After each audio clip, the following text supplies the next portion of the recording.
এই চারটি খাবার প্রতিদিন রাতে একত্রে মিশিয়ে আপনি খাবেন, টেনশন নাই। আল্লাহ পাক রব্বুল আলামিন মৃত্যুর আগ পর্যন্ত আপনার যৌবন ঠিক রাখবে। আপনি খাওয়া শুরু করেন, আপনি খেলেই বুঝতে পারবেন এর মধ্যে কতটা পাওয়ার। এই চারটি খাবারের মধ্যে আল্লাহ পাক রব্বুল আলামিন এতটাই পরিমাণে বারাকা রেখেছেন যা আমি বলে বোঝাতে পারবো না। এই চারটি খাবার যদি আপনি প্রতিদিন রাতে খেতে পারেন, মৃত্যুর আগ পর্যন্ত আপনার যৌবন শক্তি কমবে না। যাদের যৌবন শক্তি নষ্ট হয়ে গেছে, যদি আপনারা নিয়মিত চারটি খাবার প্রতিদিন রাতে মিশিয়ে খান, হারানো যৌবন ফিরে পাবেন। রাসূল পাক সাল্লাল্লাহু আলাইহি ওয়াসাল্লাম যখন কোনো মানুষ অসুস্থ হয়ে যেত, তাদেরকে এই চারটি খাবার সাজেস্ট করতেন।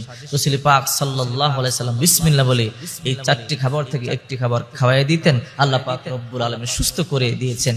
আর এই চারটি খাবারকেই আল্লাহ পাক রব্বুল আলামিন শিফা বলেছেন। রাসূল পাক সাল্লাল্লাহু আলাইহি ওয়াসাল্লাম শিফা বলেছেন। দেখেন, যৌবন মানুষের ইম্পর্টেন্ট একটা জিনিস। যার যৌবন নাই তার মতো পোড়া কপাল আর কে আছে? আজকে দূষিত আবহাওয়া, অপুষ্টিকর খাবারের কারণে আজকের যুব সমাজ অতি অল্প বয়সে যৌবন শক্তি হারায় ফেলতেছে, যৌবন শক্তি নষ্ট হয়ে যাচ্ছে। তবে যদি আপনি অবস্থাতে যদি এই চারটি খাবার নিয়মিত প্রতিদিন রাতে মিশিয়ে খেতে পারেন, তাহলে ইনশাআল্লাহ মৃত্যুর আগ পর্যন্ত যতদিন আল্লাহ আপনাকে হায়াত দান করেন, 80 বছর বয়সও আল্লাহ পাক রব্বুল আলামিন আপনার যৌবন শক্তি ঠিক রাখবেন যদি আপনি নিয়মিত এই খাবারগুলো খেতে পারেন। এর মধ্যে এক নাম্বার হলো কানি জিরা।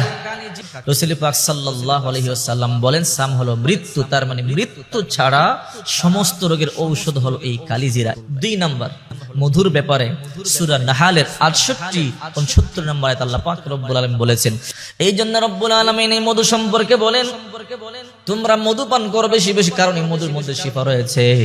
আমরা জানি আমাদের যখন আমরা অসুস্থ হই, দুর্বল হই, আমাদের হাড়ের ক্ষয় হয়ে যায়, ডক্টররা আমাদেরকে সাজেস্ট করেন মধু খাবারের জন্য।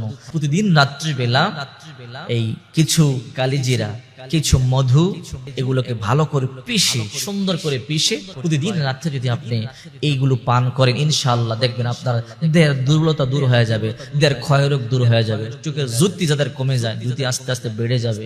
এরপরে দেহের মধ্যে যেই রোগ প্রতিরোধ ক্ষমতা আছে ওটা আস্তে আস্তে বৃদ্ধি পাবে, এবং যৌবন শক্তি যতদিন আপনি দুনিয়ার মধ্যে বেঁচে থাকবেন ইনশাআল্লাহ নষ্ট হবে না, ততদিন পর্যন্ত আল্লাহ পাক রব্বুল আলামিন আপনার এই যৌবন শক্তি ঠিক রাখবে।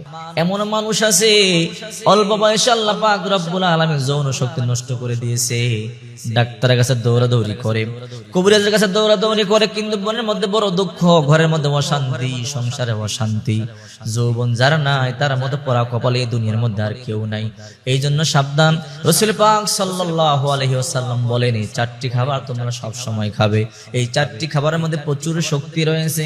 হাদিস শরীফের মধ্যে যেমনি ভাবে রাসূল পাক সাল্লাল্লাহু আলাইহি ওয়াসাল্লাম খাবারগুলোর কথা বলেছেন, এবং কোরআনের মধ্যে আল্লাহ পাক রব্বুল আলামিন এগুলোর কথা বারবার আলোচনা করেছে।